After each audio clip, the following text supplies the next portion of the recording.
Everyone, स्वागत है आप सभी का मेरे चैनल द डिवाइन टैरो में। कैसे हैं आप सब? उम्मीद करते हूँ सब हैप्पी होंगे, पॉजिटिव फील कर रहे होंगे, पॉजिटिव सोच रहे होंगे। सो आज की जो रीडिंग है ये कैंडल वैक्स रीडिंग है। जल्दी से अपने पार्टनर का ध्यान कर लो। और ये रीडिंग जरूरी नहीं कि सबके लिए रिजोनेट करे, मोस्ट ऑफ द टाइम कर जाती है। रीडिंग जनरल है, ठीक है, और साथ ही साथ जेंडर स्पेसिफिक रीडिंग नहीं है। और ये है आप सभी की फेवरेट कैंडल वैक्स रीडिंग और आज का टॉपिक है उनकी ट्रू फीलिंग्स। ठीक है, चलिए शुरू करते हैं। लेके प्रभु का नाम।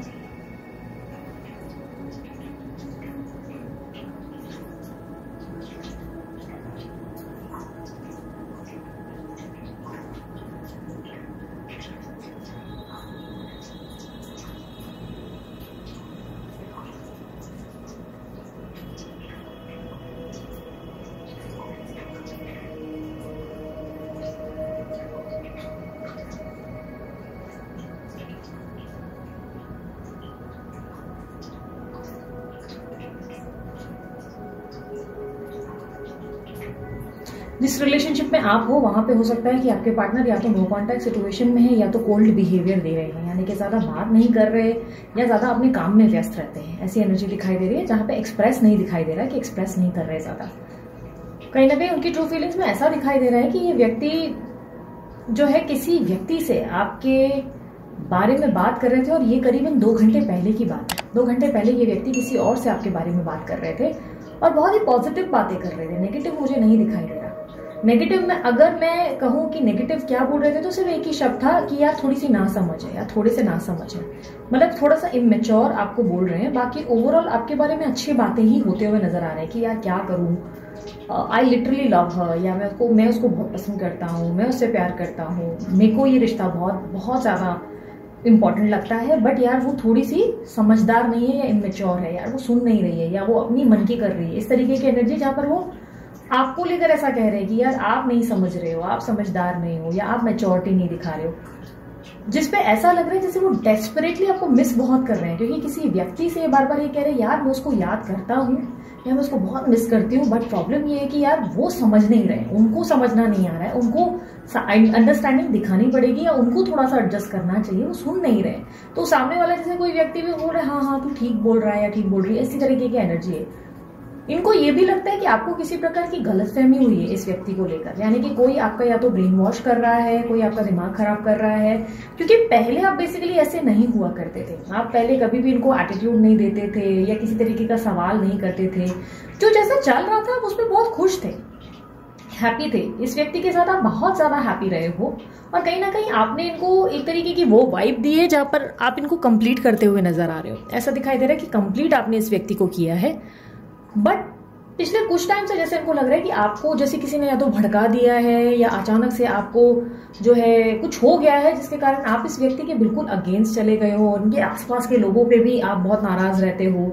इस तरीके की एनर्जी जहां पर इनको लग रहा है कि आपको गुस्सा आता है या आप अभी बहुत ज्यादा इनको एटीट्यूड दिखाने लगे हो। बिकॉज आप बहुत ज्यादा गिविंग एनर्जी में रहे हो, हमेशा आप बहुत लव देते हुए, आप ज्यादा क्वेश्चन कभी करते नहीं थे। आप कभी ऐसे व्यक्ति नहीं थे कि किसी से कोई ज्यादा सवाल करें या उनके पीछे लगे। आप अगर क्वेश्चन करते थे तो भाई दिन कैसा बीता, क्या हुआ क्या नहीं, इस तरीके से कैजुअल बातचीत बहुत होती थी आप दोनों में। लेकिन आप कभी परेशान नहीं होते थे। मतलब आपको कहीं ना कहीं इस व्यक्ति पे इतना ट्रस्ट हुआ करता था कि जहां पर आप कभी भी इनके बोलते ना डाउट नहीं करते या कभी इनको लेकर ऐसे नहीं सोचते कि अच्छा ये तो बहुत बुरे इंसान होंगे। पर अब जैसे लगता है कि जैसे इस दुनिया में सबसे ज्यादा बुरा इंसान अगर कोई है तो वो ये है। ऐसा इनको लगता है कि आपने इनको फील करवा दिया है। कहीं ना कहीं इनको आप बार बार ऐसा फील करवा रहे हो कि ये जैसे आपको चीट कर रहे हैं या आपको जैसे बिट्रे कर रहे हैं। हो सकता है इस व्यक्ति ने किसी मजबूरी के चलते कहीं डिसीजन लिया या कहीं अचानक से शादी या सगाई फिक्स हुई या घर वालों के कहने पे कुछ किया, या ऐसा हो सकता है कि सडनली इनको परिवार के कुछ बहुत ही इंपॉर्टेंट कोई प्रॉब्लम्स में ध्यान देना पड़ रहा है। क्योंकि ऐसा लग रहा है जैसे कोई फैमिली में या तो बीमार हुआ या कुछ इशू हो गया जिसपे फोकस्ड है और आपको ध्यान नहीं दे पा रहे। पर कहीं ना कहीं ऐसा लग रहा है कि पिछले कुछ टाइम से आप दोनों के बीच में इतनी मिसअंडरस्टैंडिंग क्रिएट हो गई है और इनको लग रहा है कि ये सब चीजें ना पता नहीं आपके दिमाग में कहाँ से आई है। आप पहले नहीं थे, आप पहले इनसे बहुत प्यार करते थे, आपके दिमाग में कभी ये नहीं रहता था कि ये व्यक्ति आपके साथ क्या कर रहे हैं क्या नहीं। पर पिछले कुछ टाइम से जैसे कि आप इनको लेकर बहुत इनसिक्योर रहे, अपसेट रहे और कहीं ना कहीं चेजिंग एनर्जी में दिखाई दे रहे हैं। इनको अच्छे से पता है आप इनको स्टॉक करते हो, ठीक है, इनको पता है कि आप इन पे ध्यान देते हो और इनके बारे में खबर रखते हो, भले आप इनको ऐसे शो कर रहे हैं कि आपको फर्क नहीं पड़ता, बट ये सेंस कर सकते हैं कि आप अभी भी इनको भूले नहीं हो और आप इनसे प्यार करते हो। बट इनको लग रहा है कि ये भी इंटरेस्टेड है, ऐसा नहीं है कि इंटरेस्टेड नहीं है, ये भी आप में इंटरेस्टेड है, ये भी आपसे बहुत प्यार करते हैं। बट ऐसा लग रहा है इनको जैसे कि ये आपको समझा ही नहीं पा रहे कि इशू क्या है आप दोनों के बीच में। और अगर जो आप दोनों के बीच में इशू सॉल्व होने लगता है तो इनको आपका बिहेवियर ही कॉम्प्लिकेटेड लगने लगता है। इनको लगता है कि आप बहुत कंफ्यूज कर रहे हो, इनको समझ ही नहीं आ रहा है आप सुनना क्या चाहते हो, आप क्या बोलना चाहते हो, और बार बार क्यों प्रूफ चाहते हो। रिलेशनशिप में कभी आपने पहले इफ बट या डाउट्स नहीं किए, तो अब अचानक से आपको इतने प्रूफ क्यों लग रहे हैं। मतलब कहीं ना कहीं इनको ऐसा लग रहा है कि आप इनको किसी तरह से ना बहुत ज्यादा घुटन का एहसास करा रहे हो, अचानक से आप इनको कंट्रोल करने लगे या बॉसी हो गए, या ये किसी बात पर आपसे नाराज होकर कुछ बोलने लगे तो आप उनको सुन ही नहीं रहे हो, आप उनको अनसुना कर रहे हो बिकॉज ऑफ कोई तीसरा चौथा व्यक्ति कुछ बोल रहा है, उस पर आपका ध्यान उस पर ज्यादा है कि वो व्यक्ति क्या बोल रहा है, और ये कह रहे हैं मैं क्या बोल रहा हूँ वो तो इंपॉर्टेंट ही नहीं है, मैं जो बोल रहा हूँ वो इंपॉर्टेंट नहीं है। और हो सकता है ये व्यक्ति ने आपको बहुत सडनली ब्लॉक किया है, ऐसा भी चांसेस है कि बहुत सडनली इस व्यक्ति ने आपसे बातचीत बंद की। उसका कारण यही है कि ये कहीं ना कहीं आपको ऑब्जर्व कर रहे थे पिछले कुछ टाइम से कि आपका बिहेवियर या थोड़ा सा अटैचमेंट इस व्यक्ति से बढ़ रहा है और आप इनसे कुछ ज्यादा उम्मीदें कर रहे हैं, जिससे ये व्यक्ति ऐसा दिखाई दे रहा है कि बैकआउट हो गए। इवन चीटिंग या बिट्रेल की एनर्जी है, मैं ऐसे डिनाई नहीं करूंगी कि इस व्यक्ति ने आपको धोखा नहीं दिया या चीट नहीं किया, पर ऐसा लग रहा है कि उस गलती पे इनको अफसोस भी है, बट इनको इस बात की नाराजगी भी है कि यार उस एक पॉइंट को पकड़कर कितना रगड़ना है, आखिर निकल गया, अब रिश्ता रखना है नहीं रखना है ये पॉइंट हो जाता है कि भाई करना क्या है। बट बोला जब भी मतलब ऐसी एक इशू है कि जब भी ये व्यक्ति आपसे बात करना चाहें, आपके साथ इन्वॉल्व होना चाहें, या आपसे अटैच होना चाहें, या आपको अनब्लॉक करें, कुछ भी चीजें करें, तो आप फिर से पुरानी टॉपिक पे आ जाते हो या किसी पुरानी तरीके से आप अजीब तरीके से बिहेव करते हो। आप नॉर्मल बिहेव नहीं करते जैसे आप पहले किया करते थे। पहले आप इनकी बहुत केयर करते थे, आप इनको बहुत टाइम देते थे, बट अभी ऐसा लग रहा है जैसे कि आप अपने आप में खोए रहते हो या ऐसी बातें कर देते हो जिससे ये बहुत ज्यादा ऐसे सोचते हैं कि यार मैं क्यों आया, मैंने बात ही क्यों कर ली, इस तरीके की एनर्जी। और ये किसी दोस्त से या किसी परिजन से डेफिनेटली आपके बारे में बात कर रहे हैं। हो सकता है ये इनके परिवार वाले हैं, या हो सकता है इनके दोस्त हैं जिनके बारे में बार बार ये कह रहे हैं कि भाई आपके लिए बोल रहे हैं कि नहीं यार वो बहुत अच्छी है, ट्रस्ट में वो बहुत अच्छी है, वो इतनी अच्छी इंसान है ना, मैं उसकी क्या तारीफ करूं, वो बहुत अच्छा इंसान है, मतलब उसने मेरी कितनी केयर की होगी, कितना मेरे को सपोर्ट किया होगा, यू हैव नो आइडिया। और देयर आर स्ट्रॉन्ग चांसेस, सभी के लिए नहीं लेकिन कुछ लोगों के लिए वो बहुत स्ट्रॉन्ग चांसेस बोलूं कि ये व्यक्ति थर्ड पार्टी से आपके बारे में ऐसी बातें कर रहा है। ट्रस्ट मी, ये हो रहा है कि थर्ड पार्टी कि नहीं यार तुमको आइडिया नहीं है, शी इज वेरी स्वीट, वो बहुत स्वीट है, वो कितनी सपोर्टिव रही है, वो कितनी केयरिंग रही है, वो ऐसी है ही नहीं, बट इट इज जस्ट कि थोड़ा सा इमेच्योरिटी उसमें आ गया है, वो सुन नहीं पा रही है या समझ नहीं पा रही, तो मैं अभी कुछ नहीं समझा पा रहा हूँ उसको। आइडिया में क्या दूं कि उस इंसान को मैं क्या समझाऊं, सुनने के मूड में ही नहीं है, उसको अपना ही जोन समझना है, या इस वक्त वो सिचुएशन ही नहीं है कि मैं उसको कुछ भी समझा सकूं। ये व्यक्ति हो सकता है किसी तीसरे व्यक्ति को बता रहा है कि लिटरली आपके लिए फीलिंग्स रखते हैं और इन्होंने आपके लिए इमोशंस फील किए हैं, और वो इमोशनल बॉन्ड या कनेक्शन वो किसी और व्यक्ति के साथ फील नहीं कर पाती, ये चाहे भी तो नहीं फील कर पाते। मतलब ऐसा नहीं कि रिलेशनशिप नहीं रहे हैं या कभी कोई रिलेशनशिप में आए नहीं, बट दूसरे व्यक्ति के लिए ये वो कनेक्शन नहीं फील कर पाते जो कनेक्शन आप इनको दे पाते हो, जो अनुभव जो एनर्जी आप इनको देते हो वो बहुत डिफरेंट है। तो इसीलिए इनको कहीं ना कहीं लगता है कि आप इनकी भावनाओं को जैसे रिस्पेक्ट नहीं कर पा रहे, ये आपको क्या नहीं कर पा रहे, क्या नहीं दे पा रहे, और अचानक से भी अगर ये ऐसा दिखाई दे रहा है कि अचानक से भी इनका मूड ऑफ हो जा रहा है और ये कम बात कर रहे हैं या अपने आप में रह रहे हैं, तो आप इन पे शक करने लग रहे हो, लगता है कि किसी और से बात कर रहे हैं या थर्ड पर्सन को ध्यान दे रहे हैं। बट ऐसा लग रहा है कि जैसे ये तंग हो रहे हैं इस चीज से कि यार मुझे बार बार प्रूफ क्यों करना पड़ रहा है, कभी तो ये रिलेशनशिप इतना कंफर्टेबल हुआ करता था, इसमें कभी सवाल हुए ही नहीं, हम दोनों के बीच में कभी डिस्टर्बेंस है ही नहीं, हमने कभी देखा ही नहीं कि तीसरा क्या बोल रहा है, हमारी इतनी अच्छी रिलेशनशिप या बॉन्ड देखी गई। बट अब जैसे कि इस रिश्ते में दूसरे लोग इतने महत्व रखने लगे कि आपका ध्यान किसी भी तरीके से उस व्यक्ति पे नहीं जा पा रहा है। ऐसा लग रहा है कि आपके पार्टनर आपको प्रूफ देते देते इरिटेट हो गए हैं बार बार लॉयल्टी का, और कहीं ना कहीं इस व्यक्ति का सडन भी गायब होना इसलिए है क्योंकि ये आपको समझा नहीं सकते कि ये सिचुएशन कैसी गुजर रही है, ये इनकी जिंदगी में क्या इश्यूज हो रहे हैं, ये किस फाइनेंशियल या अपने घर की इमोशनल परिस्थिति से गुजर रहे हैं। इनको बस ऐसा लगता है कि अगर ये आपके साथ हो तो इनको लगता है बस ये आपके साथ बैठे, बस ऐसे शांति से बैठे रहें, आपके साथ भले बात नहीं करें, बस खाना साथ में खाएं, या आपके साथ जो है चाय या कॉफी पी जाए, या आपके साथ एक कॉल या मैसेज पे कभी कभार बात हो जाए, क्योंकि इनको लगता है कि इनके पास बोलने के लिए कुछ नहीं है। ये सिर्फ बस शांत रहना चाहते हैं। और इनको क्यों शांत रहना है आपके साथ बैठकर? क्योंकि इनको लगता है कि ये वो जो कंफर्ट जोन जो दुनिया में नहीं मिल रहा है, मे बी एक 7 स्टार 5 स्टार होटल में जाके नहीं मिल रहा है, या मे बी 10 लोगों के पास जाके या घर पे जाकर नहीं मिल रहा है, वो एक घर वाली फीलिंग जो है ना वो उनको आपकी तरफ मिल जाती है। वो आपकी तरफ वो वाली फीलिंग आ जाती है जहां पर वो अपना घर समझ लेते हैं कि ये मेरा घर है भाई। इस व्यक्ति की तरफ मेरी एक ऐसी फीलिंग है जहां पर जब मैं इसके पास होता हूं, भले मैं बात नहीं कर रहा हूं या बात नहीं कर रही हूं, तो जब मैं इसके साथ होता हूं तो मानो मैं अपने घर आ गया हूं, मैं अपने घर में हूं, अपने लोगों के बीच में हूं, मैं अपने इंसान के साथ हूं। फिर भले मैं शांत रहूं, भले मैं बात ना करूं, बट ये मेरा घर है, मैं इधर कंफर्टेबल हूँ। ये मेरे मतलब बोलते हैं ना कि आप नोटिस करो, हम कई बार बाहर जाते हैं, बाहर जाते जाते हम इतना बोर हो जाते हैं बाहर का खाना खा करके कि हम लोग बार बार जब वापस आने वाले होते हैं तब हम बोलते हैं अरे यार खिचड़ी खाएंगे यार, घर जाके ना हम लोग दाल चावल बनाएंगे या खिचड़ी खाएंगे और मस्त ऐसे लाइक घी डालेंगे, ये करेंगे वो करेंगे। हम प्लान्स बनाने लगते हैं कि यार घर में ना ये बनाएंगे, ये वाली चीज नहीं खाइए। तो कुछ वो वाला हाल है कि भले ही कितना भी बाहर जा रहे हैं, किसी भी व्यक्ति के पास उठ बैठ रहे हैं, पर वो जो दाल चावल का घर वाला स्वाद जो है वो उनको आपकी तरफ आता है। और इस चीज को वो समझा नहीं पा रहे कि यार तुम मेरा घर हो, तुम मेरा एक वो इंसान हो जो मेरी सोल का आधा हिस्सा, मतलब ये इंसान आपको अपने शरीर का आधा हिस्सा मानने लगते हैं। इनको लगता है आप इनके शरीर में, जब इनके अंदर हो ना, जब इनके मन में हो और इनके बगल में हो ना, तो रिश्ता बहुत स्वीट और बहुत ही ब्रिलियंट, इनकी जिंदगी बहुत सक्सेसफुल रहती है। और इनको लगता है इनकी ही नहीं आपकी भी लाइफ अच्छी जाती है। पर ऐसा लग रहा है कि पिछले कुछ टाइम से ये व्यक्ति अपने भावनाएं या अपने आप को जो लेवल पे एक्सप्रेस करना चाहिए या तो वो एक्सप्रेस नहीं कर पा रहे हैं, या तो इस बात से कंफ्यूज्ड है कि आखिर मैं इसको कैसे समझाऊं। और ऐसा दिख रहा है कि ऐसा नहीं है कि ये व्यक्ति आपसे बात नहीं करना चाहते, आपको कांटेक्ट में आना चाहते हैं अगर नो कांटेक्ट है तो, बट ऐसा लग रहा है कि ये कांटेक्ट में इसलिए नहीं आ रहे क्योंकि ये रिजेक्शन से डर रहे हैं, ये आपके एटीट्यूड से डर रहे हैं, आपके बिहेवियर से डर रहे हैं। इनको लग रहा है you are not the same person any more, और आप जो है अब इनको या तो कुछ उल्टा सीधा बोल देंगे जो ये बर्दाश्त नहीं कर पाएंगे, आप इनकी ईगो हर्ट कर देंगे, या आपके और इनके बीच में कुछ ऐसी बोलते ना बातें हो जाएंगी जिससे माहौल खराब होगा। तो ये आप दोनों के बीच में ना वो माहौल नहीं खराब करना चाहते और ना ही कोई पुरानी बातें चाहते हैं। इसीलिए ये व्यक्ति थोड़ा सा डिनाई कर रहे हैं आने के लिए। ऐसा लग रहा है जानबूझ के एक सही समय का इंतजार कर रहे हैं कि भाई जब सही टाइम आएगा मैं बात कर लूंगा या कर लूंगी। अभी फिलहाल मुझे नहीं लगता कि this is the right time कि मैं उसको अपनी भावना एक्सप्रेस करूं। ऑलरेडी मैं इतना एक्सप्रेस कर चुका हूं तो उसका कोई फायदा नहीं है। जो भी मैं इसको दिखाता हूं या बोलता हूं तो इसको विश्वास नहीं है, इश्यूज लगते हैं, प्रॉब्लम्स ही प्रॉब्लम्स है हम दोनों के बीच में इतने ज्यादा। ऐसा लग रहा है कि जैसे कि पास में आप दोनों के बीच में लिटरली युद्ध हुई है एक तरीके से।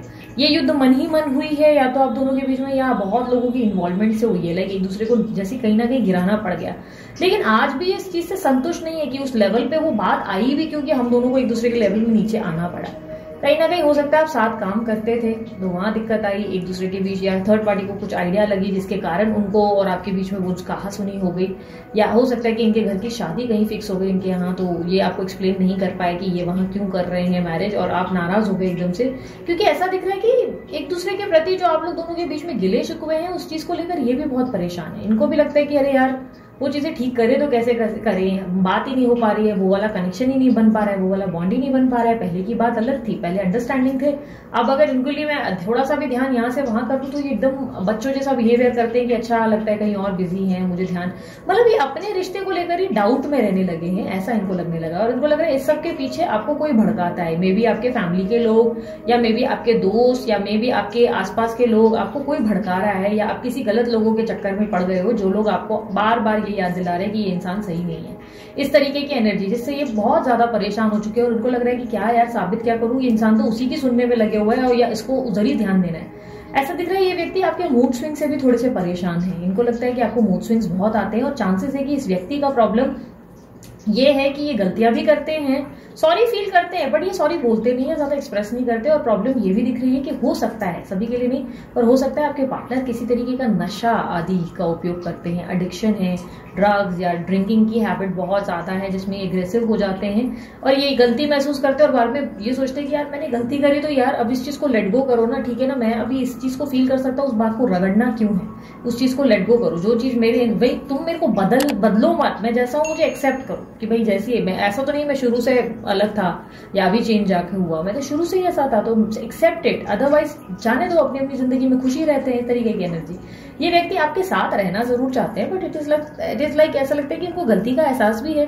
फील भी होता है, पर उनको लगता है कि मैं कुछ बदल नहीं सकता ना, या बदल नहीं सकती, मेरे हाथ में कुछ नहीं है ना, मैं उसे चेंज नहीं कर सकता, तो उस चीज को हम रबड़ की तरह ऐसे खींच क्यों रहे हैं, उस चीज को हम बढ़ा क्यों रहे हैं, प्रॉब्लम क्यों क्रिएट कर रहे हैं एक दूसरे के बीच में, क्योंकि दूसरों को तो जो मिलना है वो मिल रहा है, बट आप लोगों के बीच में इश्यूज आ ही रहे हैं। ठीक है, अब कुछ लोगों के लिए, यार I am seriously telling this, but हो सकता है कि आप लोग में से कुछ लोग मुझे ही जज करोगे या काफी लोगों को जज करोगे, तो यार ध्यान रखना, एक चीज मैं अभी एक वर्ड फिर से यूज कर रही हूँ, कुछ लोग ना इस चीज पे ध्यान नहीं दे पाते हो। ये रीडिंग्स जो होती हैं ये जनरल होती हैं, हर नेगेटिव और पॉजिटिव चीज जरूरी नहीं कि आपके पार्टनर के, अब आपको आपके वाइब पता चलते हैं, बट समटाइम्स आप इल्यूजन में भी रहते हो, कभी कभी आप भ्रम की दुनिया में रहते हो, और कभी कभी भ्रम की दुनिया में रहने के चक्कर में जो नेगेटिव भी बोल रहे हैं आप उसको भी एक्सेप्ट कर ले रहे हो, पॉजिटिव, मतलब आप कंक्लूजन में नहीं आ पाते हो, क्योंकि आप कोई पर्सनल रीडिंग नहीं कर रहे हो, आप कलेक्टिव रीडिंग्स देख रहे हो, आप कोई कलेक्टिव रीडिंग्स में सब कुछ अगेंस्ट जा रहा है और किसी में बहुत पॉजिटिव, तो पल पल आपका बदलता मन, आपका दिमाग जो है घूम रहा है, आपको अपने लेवल पे कुछ आइडिया है नहीं, आप जो है पर्सनल लेवल पे कुछ कर रहा है नहीं, कुछ आइडिया ही नहीं। और मैं ये नहीं बोल रही पर्सनल रीडिंग ले लो, मेरी तो बुकिंग ही बंद है प्लीज सर, मैं इस बात का ध्यान रखना, मैंने बुकिंग ही बंद करके रखी है, तो मैं यहाँ पर प्रोवोक नहीं कर रही कि ले लो पर्सनल रीडिंग, नहीं,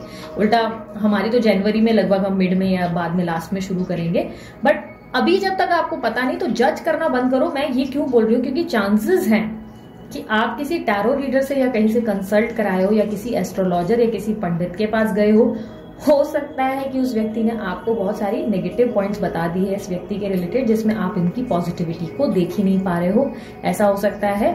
ठीक है, अब या हो सकता है कि आपने इतनी रीडिंग्स ऐसे देख ली जिसमें आपने खुद ही अनुमान लगा लिया कि ये व्यक्ति बहुत बेकार आदमी है या बेकार औरत है, इस तरीके की लाइक आपके दिमाग में मेंटालिटी बन गई है। तो यार हर इंसान का ना नेगेटिव भी होता है पॉजिटिव भी, एक चीज याद रखना, मैं बहुत खुले शब्दों में क्यों बताया, देखो मैंने सीधा सीधा बोल दिया कि टैरो रीडर एस्ट्रोलॉजर कोई इतनी बड़ी बात करेगा नहीं, कोई इतनी बड़ी बात बोलेगा नहीं, क्योंकि यार ये हम भी इसी फील्ड में, हम इस चीज पे काम कर रहे हैं, तो कोई इतने बड़े शब्द यूज नहीं करेगा, क्योंकि इससे नुकसान हमें भी होता है, कई बार हम भी इतनी रीडिंग्स देते हैं, हमें भी पता है। बट देखो यार, अब मेरे को जज करना है तो कर लो, लेकिन मैं एक बात खुलकर बताती हूँ, this is the only reason कि मैं कभी भी टैरो रीडिंग ऐसे नहीं करती, मैं सारी कुंडली एनालिसिस वगैरह करने के बाद जाके रीडिंग करती हूँ, ऐसे डायरेक्टली रैंडमली कुछ भी नहीं ये करती।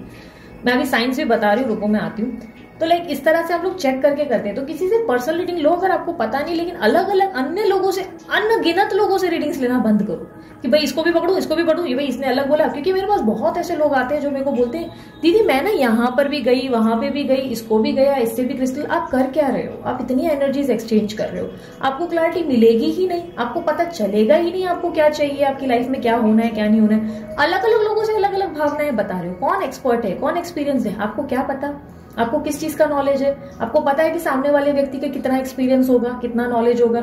आप अनुमान में बस सामने वाले ने बोल दिया, आपका दिमाग खराब हो गया, अच्छा मुझे चीट कर रहा है, अच्छा ये कर रहा है। उसने आपकी कुंडली पढ़ी, उसने आपका कोई एनालिसिस किया क्या, उसने आपके ऊपर पूरी स्टडी की, उसके बाद बोला। किसी ने बस बोल दिया कि हाँ ब्लैक मैजिक है, तो आप मान गए हाँ ब्लैक मैजिक है। तो ये सब जो आपके साथ चल रहा है ना, ये आपके रिलेशनशिप को स्पॉइल कर रहा है। हो सकता है जरूरत से ज्यादा आप ऐसी रीडिंग्स को देख रहे हो जिससे आप अनुमान लगा लेते हो, अगर कुछ नेगेटिव बोला जा रहा है तो हाँ वो मेरा ही पार्टनर होगा, बेकार तो यही है, यही ऐसा है। तो यार एक याद रखना, 10 पॉइंट सामने वालों में बुरी और अच्छी भी होती है। आप भी किसी दूध से धुले इंसान नहीं हो। बहुत बुरा लगेगा, मेरी बात बहुत कड़वी है, लेकिन एकदम पते की बोल रही हूँ, दूध के धुले हुए आप भी नहीं हो। 10 गलतियां गिनवाने बैठोगे ना, किसी से पूछ लो, 10 आप में भी दोष निकलेंगे। आप भी कहीं ना कहीं पॉलिटिकल हुए होंगे, आपने भी कहीं झूठ बोला होगा, कहीं पे आपने भी खेल खेले होंगे, कहीं कहीं चीजों पे। क्योंकि जब इंसान घबरा जाता है तो वो करे क्या, वो कुछ ना कुछ करेगा। आपने भी कभी किसी को धोखा दिया होगा, मे बी बचपन में, मे बी फ्रेंड्स के टाइम पे किसी को चीट किया होगा, तो उस सिचुएशन पे निर्भर। अब आप अपने आप का डिफेंस ये करोगे दीदी उस फलाना पर्सन के साथ ऐसा हुआ था, देखो हुआ ना, गलती तो आपसे भी हुई। तो इंसान की 10 गलतियां याद करके बैठे और उससे पॉजिटिव ना याद करो तो गलत है। यहाँ पर आप भी फिर गलत, गुस्सा तो आपको भी आएगा, आप भी 10 चीजों पे रिएक्ट करोगे। तो क्या हमेशा ऐसा होगा कि आपके नेगेटिव पे ही ध्यान दिया जाए और पॉजिटिव आपके हुनर को ना देखा जाए? सीरत को चेक करना चाहिए, नेगेटिव पे ध्यान तो दो, पॉजिटिव पे भी फोकस करो। अगर नेगेटिव पे ही इतना ज्यादा ध्यान है कि अच्छा ये तो ऐसा है, मैनिपुलेटिव है, ये तो बेकार है, ये तो वो है, तो फिर गलत हो। फिर उसके पॉजिटिव पे भी तो फोकस करो कि दूसरा पॉइंट ये भी तो है कि वो आपको मिस कर रहा है, वो आपको याद कर रहा है, आपके लिए बेचैन है, लेकिन आपका ध्यान कहाँ जाए, अच्छा पॉलिटिकल है, इसको तो मैं सबक सिखाऊंगी। अरे यार दोनों पहलू देखो, और आप अपने पार्टनर के लिए पर्सनल रीडिंग नहीं अफोर्ड कर सकते, कोई बात नहीं, पर एनालाइज करना शुरू करो कि मेरा व्यक्ति जो है या मेरी जो बंदी है वो कितना स्तर पर पानी पे हो सकते हैं। अगर उनमें 10 बुराइयां मुझे जो बता रहे और ये सत्य है तो उसमें कुछ अच्छाइयां भी होंगी। इस चीज को लो। अगर आपको रिश्ता बनाना है, अगर आपको रिश्ता खत्म करना है तो no point of talking here. यहाँ पर बताना भी बेकार है, या रिश्ते को देखना ही नहीं चाहते, इस रिलेशनशिप में रहना ही नहीं चाहते, तो इट्स बेटर कि आप लोग फिर रीडिंग्स भी मत देखो ना। फिर रीडिंग्स भी क्यों देख रहे हो? रीडिंग देख रहे हो दैट मीन्स प्यार है, आज भी उनके लिए कोई भावनाएं हैं, आज भी उनके लिए कुछ मन में आपके फीलिंग्स रह गई है, इसीलिए आप रीडिंग देख रहे हो, राइट? तो आप चाहते हो ये बेहतर हो जाए रिश्ता। तो क्या रिश्ता एक ही की मैं से जीत जाएगा? नहीं, दोनों को मैं करनी पड़ेगी, दोनों को इक्वालिटी देनी पड़ेगी, एक दूसरे को इज्जत देनी पड़ेगी और स्पेस भी देना पड़ेगा। हमेशा रिलेशनशिप में सबसे बड़ी प्रॉब्लम ये होती है कि आप दोनों एक दूसरे को स्पेस नहीं दे पाते। तो एक दूसरे को पहले स्पेस दें, थोड़ा सा एक दूसरे को जो है समझने का प्रयास करें। जब वो व्यक्ति वक्त मांग रहे हैं तो उनसे वक्त, मतलब ऐसा नहीं वो मांग रहे हैं ब्लॉक कर दिया, ठीक है, कोई बात नहीं, इस बात से घबराओ नहीं कि अरे वो व्यक्ति तो मुझसे बात ही नहीं करेगा या बात ही नहीं करेगी। ब्लॉक कर दिया तो आपको अच्छे से पता है कि इस रिश्ते में आप लोग इतना अच्छे मोमेंट्स बिता चुके हो, इतने अच्छे पल बिताए हैं कि वो इंसान कहीं जाएगा नहीं, वो इसको वापस आना है। लेकिन हाँ, इस रिश्ते में अगर सिर्फ कड़वाहट ही रही, गाली गलोच, लड़ाई झगड़े, मारा पीटी, तो ऑब्वियसली वो व्यक्ति क्यों आएगा? उस इंसान को वो चाहिए कि प्यार मिलना चाहिए। अगर गाली गलोच मारा पीटी हुई है और यही चलता रहा है तो कोई भी इंसान, आप ही अपनी जगह पर अपने दिल पर हाथ रखकर बोलो, आप खुद ऐसा रिश्ता पसंद करोगे जहां पे इस तरीके की प्रॉब्लम, आप उस इंसान से दूर भागोगे। अगर कुछ चीजों में यहाँ पे प्रॉब्लम्स आई है तो उसे बैलेंस होने के लिए समय दो, ठीक है? ब्रेकअप एकदम से ऐसे नहीं कि सेपरेट ब्रेकअप, अच्छा इसको मजा चखाऊंगी। प्रैक्टिकल रहने के लिए मैं कहती हूँ, मैं ये नहीं बोलती कि एकदम घमंड में आ जाओ, एटीट्यूड में सामने वाले को नीचा दिखाओ। कभी कभी कुछ लोग बातों को समझ नहीं पाते। जिस व्यक्ति से आप डील कर रहे हो उस इंसान की साइन हो सकती है टॉरस, लियो, कैप्रिकॉन, स्कॉर्पियो, और यहाँ पर लिब्रा है, और कहीं ना कहीं पाइसेस की एनर्जी है, और धनु राशि या सैजिटेरियस भी हो सकता है। नंबर 11, नंबर 2 बहुत इंपॉर्टेंट होगा। नंबर 1 या 11 या 2 या ये 111 का साइन हो सकता है जो आपको बार बार रिफ्लेक्ट हो रहा है। और ये कुछ लोगों के लिए 11 और 22 का भी साइन हो सकता है, 11, 22 का भी साइन हो सकता है, क्योंकि ऐसा रिफ्लेक्ट हो रहा है। हो सकता है एंजल नंबर्स आपको बार बार दिखा रहे हैं 11 और 22 का साइन किसी तरीके के लाइक बोलते हैं ना साइंस को देने की, रिप्रेजेंट करने की कोशिश कर रहे हैं। अच्छा, बाय द वे साइन से मुझे याद आया, अगर आपको इस प्रकार के कोई साइन दिख रहे हैं तो आपको मेरा एक और चैनल पता होगा, यूनिवर्स विद इन यू, जिसमें हम मेडिटेशन पोस्ट किया करते थे।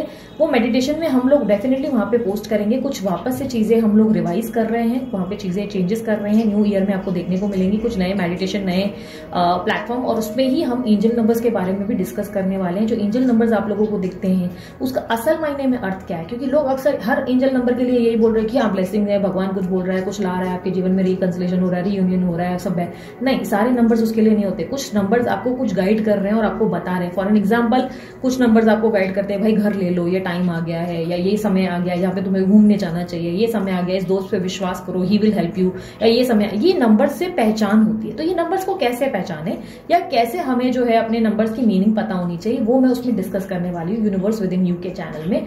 एक और टैरो रीडिंग का चैनल है, दोनों के लिंक आपको डिस्क्रिप्शन बॉक्स में मिल जाएगी। यूनिवर्स विद इन यू और द डिवाइन टैरो का दूसरा चैनल, दोनों में मेरी फोटोज होंगे। भारती सिंह मेरा नाम है। आप लोग में से काफी लोग मेरा नाम नहीं जानते, मेरा नाम गलत प्रोनाउंस करते हो टीम मेंबर्स को, और टीम मेंबर्स बोलते हैं अरे भाई ये तो कह रहे हैं हमारे फैन है, एक साल से मिले हैं और इनको दीदी का नाम भी नहीं पता। तो भारती सिंह मेरा नाम है। आपको 2 चैनल्स मिल जाएंगे। तो डिवाइन टैरो का एक और चैनल है, उसमें भी मेरा ही फोटो मिलेगा, और एक यूनिवर्स विद इन यू है। यूनिवर्स विद इन यू के चैनल में जो है मैं स्पिरिचुअल रिलेटेड सारी टॉक्स करूंगी, चाहे ट्विन फ्लेम हो, चाहे स्पिरिचुअल या कार्मिक कनेक्शन, जो भी चीजें हैं उस पर मैं वहीं डिस्कस करूंगी। और नए साल की ये नई शुरुआत आप लोगों के लिए होगी। आप में से काफी लोगों के सवाल जवाब वहां पे क्लियर होंगे। जो दूसरा चैनल मेरा टैरो रीडिंग का है उसमें वीकली रीडिंग्स या हफ्ते में 2 रीडिंग्स डालूंगी, लेकिन वो डीप एनालिसिस के लिए डालूंगी। मतलब आप लोगों को कुछ क्लैरिटी मिल जाए, कुछ क्लैरिटी, और बहुत सारी चीजों में जब आप कंफ्यूज हो जाते हैं तो उसमें कोई गाइडेंस मिल जाए उसके लिए। तो दूसरा चैनल भी टैरो रीडिंग का है, दोनों की लिंक्स आपको डिस्क्रिप्शन बॉक्स में मिल जाएगी। और यस, ये रीडिंग यहीं तक है। आपके पार्टनर की ट्रू फीलिंग्स है, वो आपसे प्यार बहुत करते हैं, बट वो आपकी थोड़ी सी नादानी या इमेच्योरिटी आपको देखकर थोड़े से परेशान है। ऐसा नहीं है कि वो सीधे हैं या बहुत ज्यादा दूध के धुले हैं, वो भी काफी गलतियां करते हैं, लेकिन वो चाहते हैं कि इन चीजों को छोड़कर एक नई शुरुआत किया जाए। और वहां पे ना कहीं आपको लुक करते हुए, स्टॉक करते हुए और चेक करते हुए नजर आ रहे हैं, जहां पर वो ऑब्जर्व कर रहे हैं कि क्या आप अब कंफर्टेबल हो इस रिलेशनशिप के लिए। वो कहीं ना कहीं आपकी हिंट्स या साइंस नोटिस कर रहे हैं, आपका बिहेवियर या पैटर्न नोटिस कर रहे हैं, जिससे उनको आइडिया लग जाए कि अब आप इस रिलेशनशिप में रहना चाहते हैं या नहीं रहना चाहते। उनको जैसे ही हिंट मिलेगी वो इस रिलेशनशिप की पहल फिर से करना शुरू करेंगे, फिर से आपके साथ एक नई शुरुआत और प्यार भरी बातें ये सब चीजें शुरू करेंगे। लेकिन इस वक्त वो आपसे समझदारी की उम्मीद करके बैठे हुए हैं, ठीक है। सो ये थी आप लोगों की रीडिंग पसंद आई तो बिना झिझक के और बिना सोच विचार किए लाइक शेयर सब्सक्राइब करने में कोई कंजूसी ना करें और कमेंट करें I claim this energy, thank you universe. और कमेंट ही नहीं, अपनी लाइफ के प्रोसेस को समझने की कोशिश करें। जो भी मैं गाइडेंस दे रही हूँ उसको हल्के में लेने की बजाय उस पर थोड़ा सा बोलते ना सोच विचार विमर्श करके देखें और देखें क्या उससे आपको कुछ बेहतर रिजल्ट देखने को मिलते हैं। मेरी पूरी कोशिश रहती है कि मैं आपको गाइड कर सकूं। अगर आपको मेरी गाइडेंस पसंद आती है तो लाइक चिपकाएं, सब्सक्राइब करें। और यस, उसके अलावा अगर आप लोगों को ब्रेसलेट चाहिए, इंस्टाग्राम की अकाउंट चाहिए या मेरी वेबसाइट चाहिए तो वो सभी डिटेल्स आपको डिस्क्रिप्शन बॉक्स में मिल जाएगी। कमेंट बॉक्स में मैं किसी को मैसेज नहीं करती, इसलिए इस चीज का ध्यान रखें, ठीक है। सो अभी के लिए इतना ही, मैं चलती हूँ, अपना ध्यान रखें, मुस्कुराते रहें, बाय, टेक केयर, ओम साई राम।